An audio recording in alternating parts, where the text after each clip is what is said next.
It was around Mother's Day in 1994. She called me and said, "He's gone. I'm out, and I'm not going back." She left him.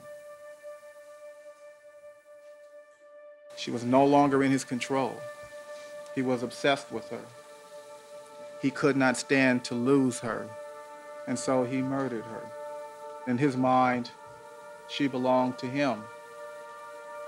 And if he couldn't have her, then nobody could. He couldn't let her be free.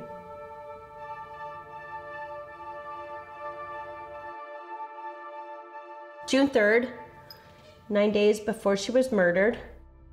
"You hung up on me last night. You're gonna pay for this, bitch."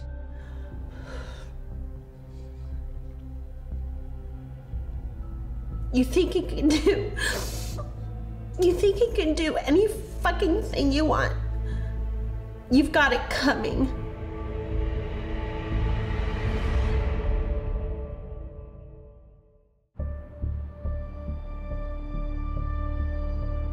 The jury became desensitized to the domestic violence abuse, and Marcia scrubbed it. She said, "We're going to go forward with the scientific blood evidence that we have, and that's going to be our case." Ms. Clark. Good afternoon. Once you see the vast array of physical evidence, you can see that there's virtually an ocean of evidence to prove that this defendant committed these murders. What all of it does, all of this evidence, is it links the defendant to the victims and the crime scene at Bundy. There's a huge amount of blood around these two bodies. Leading away from those bodies was a set of footprints. To the left of those footprints was a set of blood drops. And Simpson had a cut on his left hand. The most obvious evidence were the blood drops along the walkway at the crime scene, and that's what the work was done on. Mr. Harmon, you may call or recall your next witness. Thank you, Your Honor. Good morning, ladies and gentlemen. People call Mr. Sims, Gary Sims. All right, Mr. Sims, would you resume the witness stand? Thank you, Your Honor. Mr. Sims, we have a few additional results that were not available the last time you testified. Yes. Okay. Let's move on to the Bundy rear gate stain. Did those DNA tests match Mr. Simpson's blood reference type? Yes, they did. And what result was obtained? The profile detected in this stain occurs in approximately 1 in 57 billion African Americans. That's pretty uniquely identifying. It's one of the most powerful pieces of evidence in the case. Even after the abuse, even after everything that I heard, but when the DNA came out, that's when I went, "Oh my God, you did do this." It took me that long for me to really accept it. This just got real. You cannot convict when the core of the prosecution's case is built on perjurious testimony of police officers, unreliable forensic evidence, and manufactured evidence. Barry Scheck was brought on to destroy the scientific evidence and point out every little inconsistency that could point to a not guilty verdict. The evidence from Bundy, the evidence from Rockingham and the Bronco, the evidence from Mr. Simpson itself passes through the Los Angeles Police Department, contaminated, compromised, and corrupted integrity of the evidence. For every shadow of doubt that Barry Scheck tried to say, the prosecution came back and shored up the evidence gathering process. Were any results produced foreign to either of the victims in this case, Ronald Goldman or Nikol Braun? But it was just too technical. The D1S80 data derives from two sources.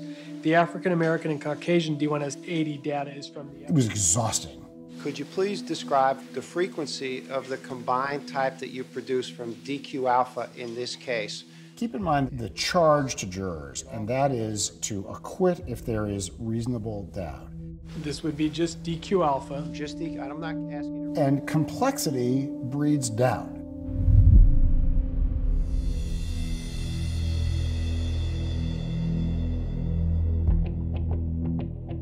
June 15th, 1995. The start of the testimony was unfolding nicely for the prosecution. They entered into evidence that it was a very rare pair of extra large brown isotoner gloves and a receipt that clearly showed that Nikol had purchased these gloves and most likely had given them to O.J. Simpson. During 1990, how many pairs of Eris isotoner leather light gloves, brown in color, size extra large, did Bloomingdale's purchase? Approximately 300. These gloves were designed and developed for only Bloomingdale's and were sold nowhere else.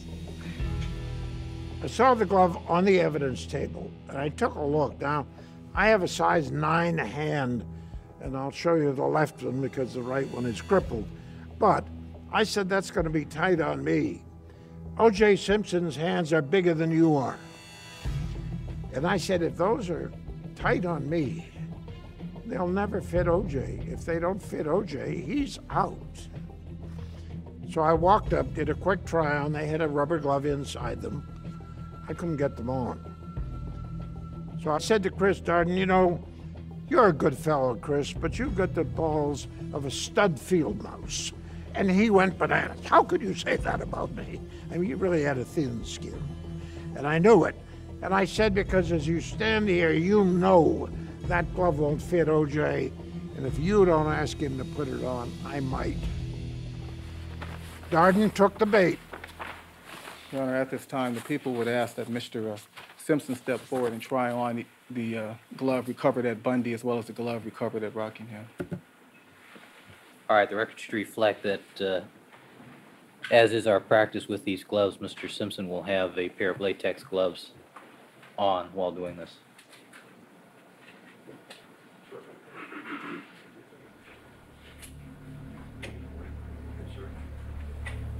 Handy Mr. Simpson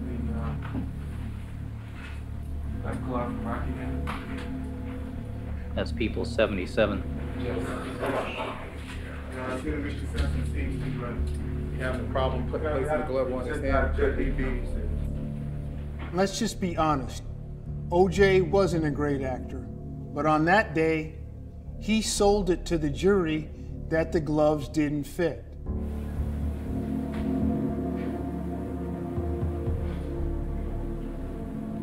It allowed Simpson effectively to testify without taking the oath and without being subject to cross-examination. I've never seen a prosecution allow a defendant to get away with that before. Right. O.J. standing up in front of the jury, facing the jury, with still a high degree of likability. And there's all kind of nonverbal communication that's going on there as well. They're finally getting to have their moment where they're close to this famous defendant, and they're looking at him with the gloves.